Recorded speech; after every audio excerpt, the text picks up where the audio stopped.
Hello everyone, today I'll show you how to change the controller keybinds in MegaBonk.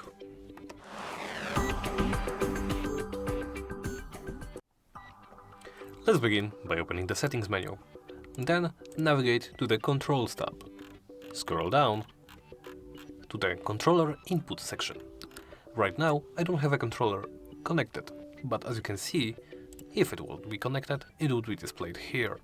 You can change your controller vibration from 0 to 1 and can bind, jump, interact, slide, aim, quick reset and map overlay to individual keys on your gamepad or a controller.